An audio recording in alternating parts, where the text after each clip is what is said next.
Bismillahirrahmanirrahim. Assalamualaikum warahmatullahi wabarakatuh. Waalaikumsalam warahmatullahi wabarakatuh. Allahumma shalli ala sayyidina Muhammad wa ala ali sayyidina Muhammad kama shallaita ala sayyidina Ibrahim wa ala ali sayyidina Ibrahim wa barik ala sayyidina Muhammad wa ala ali sayyidina Muhammad kama barakta ala sayyidina Ibrahim wa ala ali sayyidina Ibrahim fil alamin innaka Hamidum Majid. Gimana kabarnya hari ini? Alhamdulillah, sehat semua. Siap untuk belajar agama, Kiai? Baik, sebelum kita belajar, kita berdoa dulu. Mudah-mudahan mendapatkan keberkahan, barokah, umum manfaat. Berdoa mulai. Bismillahirrahmanirrahim. Raditu billahi rabban wa bil islami dinan wa bi Muhammadin nabiyyan wa rasulan. Rabbi zidni ilma warzuqni fahma. Amin ya rabbal alamin. Sebelumnya saya absen dulu. Ada yang tidak masuk hari ini? Ada. Siapa? Esa. Esa tidak masuk. Kenapa sakit? Ya, mudah-mudahan segera sembuh. Oke, semuanya yang lain masuk ke Esa ya? Oke, untuk kita ke materi hari ini, kita baca sholawat baca kudus satu kali. Bismillah. Bismillahirrahmanirrahim. Sholawat.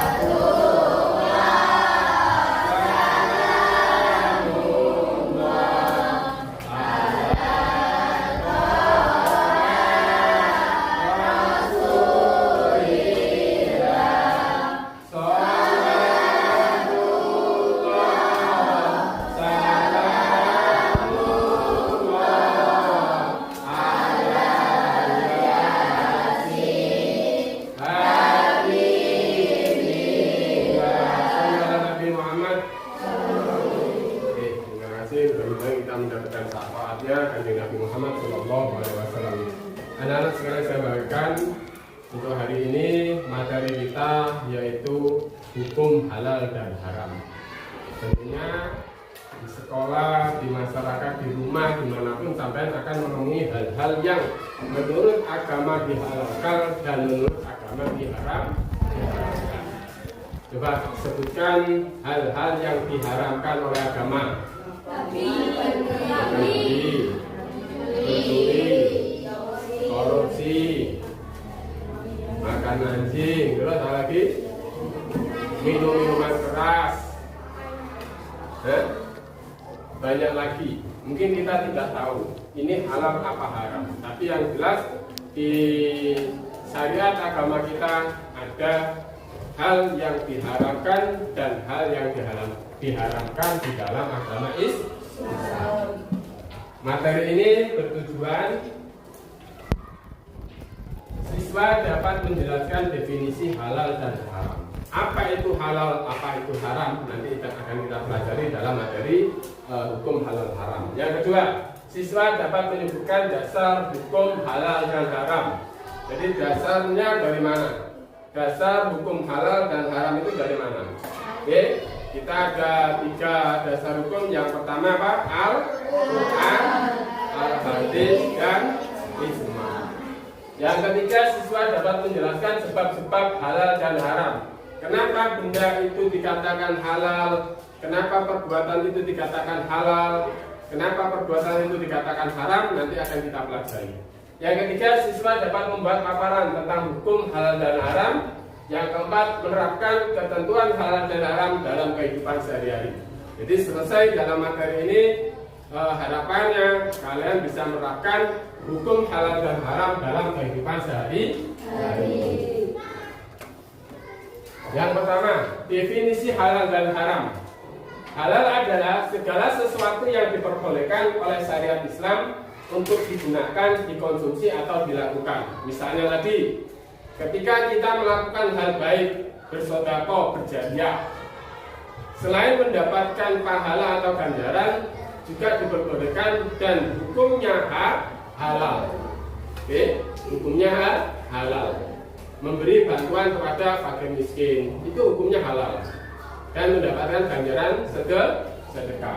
Yang kedua, haram. Haram adalah sesuatu yang dilarang oleh syariat Islam untuk digunakan, dikonsumsi atau dilakukan. Digunakan, misalnya kita mempunyai sepeda, tapi sepeda itu hasil daripada mencuri. Kita boleh apa tidak menggunakan barang yang hasil mencuri? Tidak boleh. Hukumnya dikonsumsi.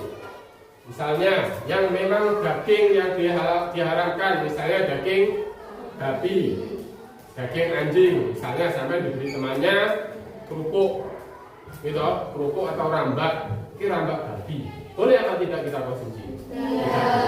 Oke, jelas hukumnya sudah haram dinaskan menurut Al-Quran. Yang sekarang dasar hukum halal dan haram. Dasar hukum halal dan haram, yang pertama, yang paling tinggi dasar hukum kita adalah Al-Quran. Al-Quran adalah sumber segala hukum utama dalam ajaran Islam. Segala yang dihalalkan dalam Al-Quran adalah sudah pasti halalnya, dan segala sesuatu yang diharamkan dalam Al-Quran adalah sudah pasti haramnya. Oke? Penetapan halal dan haram adalah hak kekuasaan Allah yang maha tahu atas apa yang diciptakannya. Oke? Dalam surat Al-Maidah ayat 87, haram makan daging babi, khinzir, celeng, gitu, babi, celeng, angsobu, anjing, terus mengundi nasib. Kalau sampai tanya, Pak, kenapa kok makan daging anjing, makan daging babi haram? Ya sudah dinaskan dalam Al-Quran. Kita tidak bisa membantah, karena itu sudah ketentuannya Gusti Allah. Oke. Daging babi kok halal, kok haram? Tapi orang non-muslim boleh mengkonsumsi, boleh makan. Kita tidak boleh. Kita punya dasar hukum. Kita orang Islam, kita harus menganut hukum di agama kita. Al-Quran mengharamkan, ya kita mengikuti Al-Quran. Kenapa diri selamat? Itu dasar hukum halal dan haram berdasarkan Al-Quran. Yang kedua, berdasarkan hadis Nabi. Hadis disebut juga sunnah.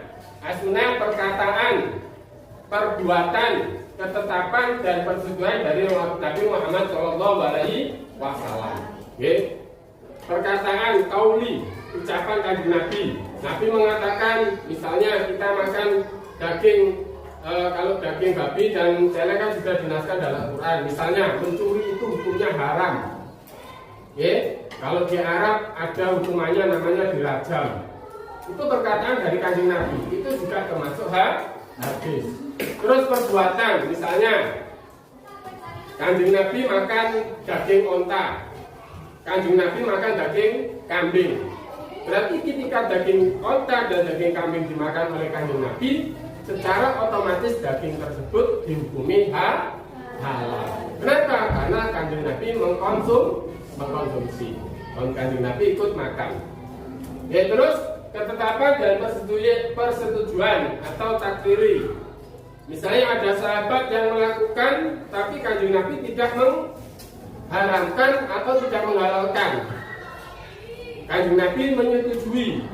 Contoh misalnya, ada binatang melata di Arab itu namanya dabah. Dabah itu kayak kadal burung. Kanjeng Nabi tidak makan, tapi sahabat makan. Kanjeng Nabi tidak melarang, tidak mengharamkan. Itu namanya persetujuan atau takdiri daripada kanjeng Nabi Muhammad SAW. Itu pun juga termasuk hadis. Al-hadis atau as-sunnah adalah sumber hukum kedua setelah kita baca Al-Quran dalam menetapkan peraturan hukum agama, termasuk masalah halal dan haram. Saya ulangi lagi, dasar hukum pertama dalam Islam adalah Al-Quran, yang kedua Al-hadis. Yang ketiga, istihad ulama. Istihad adalah pengerahan segala upaya pengetahuan, kemampuan, terutama kemampuan daya pikir yang dimiliki para mustahid untuk menggali, menemukan hukum-hukum syariat. Orang yang bisa melakukan ijtihad hanya para ulama yang memiliki syarat mustahid. Jadi begini, ketika hukum itu tidak ada di Al-Quran, tidak ada di hadis, kita kesulitan. Maka hukum yang kedua yaitu ijtihad, kesepakatan para ulama. Misalnya daging ular, kita makan ular, gitu. Kita makan ular itu halal apa haram? Di Al-Quran tidak dijelaskan. Di Al-Quran hanya dijelaskan khinzir, celeng, haram. Tapi untuk ular tidak didefinisikan. Haram makan ular tidak ada. Tapi disepakati para ulama, binatang yang bertaring, contoh harimau, singa, kucing, itu haram. Berdasarkan kesepakatan atau ijtihad para ulama. Membahayakan binatang yang bertaring, gitu. Terus duwe cakar, bercakar, terus binatang yang menjijikkan. Contoh misalnya bekecot. Bekecot itu tidak ada nas dalam Al-Quran.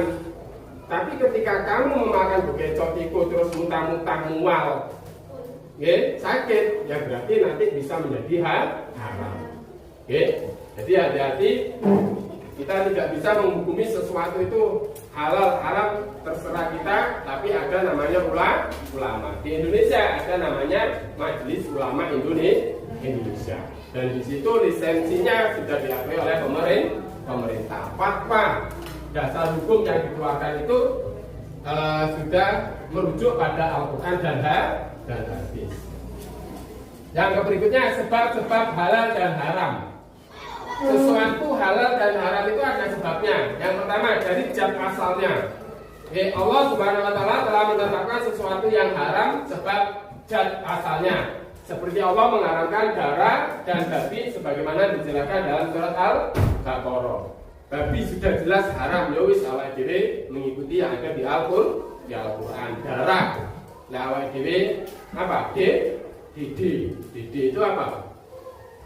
Apa didi? Darah sapi, kambing, diadai, dimasak, digoreng. Itu didi, itu haram. Berdasarkan zat asalnya karena sudah dinas dalam Al-Quran. Yang kedua sifat asal. Perbuatan dan sikapnya yang buruk, jahat, judi dan syirik diharamkan oleh Allah. Ini bukan hanya makanan dan minuman saja. Perbuatan kita, misalnya tadi mencuri, gitu, berjudi, itu kan tidak berkaitan dengan makanan, tapi diharamkan. Korupsi, ya, itu juga diharamkan. Cuma sifat buruk yang dilakukan maupun dengan niat, cara atau hasil sebagus apapun tetap haram. Misalnya kita bekerja, tapi dengan memberikan suap atau menyogok, itu pun juga haram. Itu berdasarkan sifat asalnya. Yang ketiga prosesnya. Menanamkan dalam sikap sehari-hari bahwa hukum halal haram yang ditetapkan oleh Allah Subhanahu wa taala adalah demi keselamatan manusia. Misalnya, ketika kita makan, kita makan, makanannya itu tidak habis, terus kita buang. Kita membuang makanan itu juga haram. Membuang makanan atau minuman. Padahal di orang di luar sana banyak yang kelaparan. Dia membuang-buang makanan itu juga termasuk haram dalam hal prosesnya. Yang berikutnya penerapan halal dan haram dalam kehidupan sehari. Misalnya, halal dan haram sesuatu dapat disebabkan oleh prosesnya. Proses pembuatan, pengerjaan atau cara mendapatkannya akan menentukan hasilnya haram atau halal. Halal atau haram. Misalnya, tadi sudah saya contohkan, kita naik sepeda, tapi sepedanya itu hasil mencuri, itu pun juga menjadi haram. Misalnya ya, dia pengen tegal, aku tegal, sampai makan, makanannya itu halal, tegal ini kan halal, tapi cara memperolehnya kita dengan cara yang haram. Terus dalam perilaku, penerapan perilaku yang mencerminkan perilaku baik dan menjauhi perilaku buruk atau diharamkan Misalnya membuang sampah pada tempatnya, karena membuang sampah sembarangan dapat merugikan orang lain, dolim, dan dolim itu perbuatan buruk dan diharamkan. Yang berikutnya adalah mengkonsumsi, membiasakan mengkonsumsi makanan dan minuman halal dalam kehidupan sehari-hari.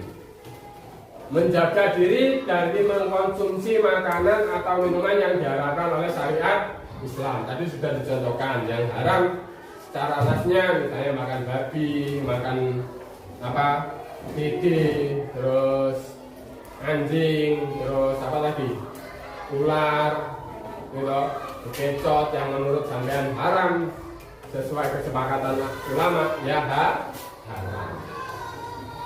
Nah, cukup materinya itu. Sebelum kita akhiri materi, kita speaking dulu.